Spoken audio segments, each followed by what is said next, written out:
আজকে এই প্রশাসনিকভাবে এত রদবদল করছে। আমরা যদি মাইন্ড না হইতাম এই সিচুয়েশনটা আসতো না। এটা স্যার আমাদের রক্তের বিনিময়ের প্রশাসন। এই রক্তের বিনিময়ের প্রশাসনের ফলে এই রক্তের বিনিময়ের প্রশাসন আজকে আমাদের রক্ত ঝরা পড়ে আমাদের কি বলতেছে স্বার্থান্বেষী মহল। আমরা কি স্বার্থান্বেষী মহল?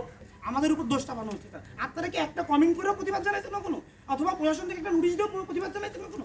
আপনারা দেখতেছেন যে আপনাদের নির্দোষ ছেলেদের উপর দোষ চাপানো হচ্ছে। আপনারা বারবার শুধু এটাই বলে যাচ্ছেন আমাদের সন্তান তুল্য তোমরা, সন্তান তুল্য। আমার পিতা হলে এতদিন চুপ করে বসে থাকতেন না। আমার পিতা না, আর নিজের পিতা কোনো সন্তান স্বার্থান্বেষী মহল বলে, বেশিবাদের দূষর বলে, এগুলো কি ধরনের কথা?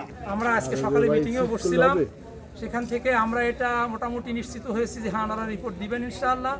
আমরা আশা করি রিপোর্ট প্রাপ্তির পরে অতি দ্রুত অল্প সময়ের মধ্যে মোটামুটি তাদের দাবিগুলার যে যারা অন্যায় করছে তাদের ব্যাপারে শাস্তি, অথবা যেটা হয় সেটা শৃঙ্খলা কমিটি অথবা সিন্ডিকেট এর মাধ্যমে।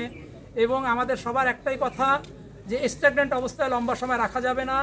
এজন্য ভিসি মহোদয় কী কী স্টেপ নিয়েছেন আমরা ভিসি মহোদয়কে বলছি। সমস্ত টিচার উনি সার্কুলেট করেছেন এবং সমস্ত টিচারকে উনি সমস্ত স্টেপ বাই স্টেপ জানাবেন এবং তার সপক্ষে ডকুমেন্টগুলো পাঠাবেন, এটা উনি নিশ্চিত করছেন। এবং উনি আশাবাদ ব্যক্ত করছেন যে অতি দ্রুত আমরা ইউনিভার্সিটির অফিস খুলবে 15 তারিখে, ক্লাসটাও তাড়াতাড়ি খুলে দেবে। আমরা কুয়েট প্রশাসনকে আজকে রাত 8টার ভিতর হল খুলে দেওয়ার দাবি জানিয়েছি। যদি হল খুলে দেওয়া না হয় পরবর্তীতে আমরা আমাদের পরবর্তী কর্মসূচি ঘোষণা করব।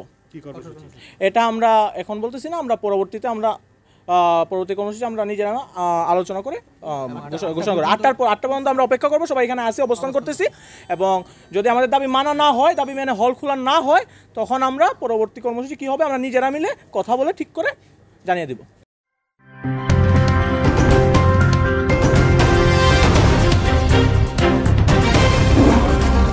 Voice of Tiger.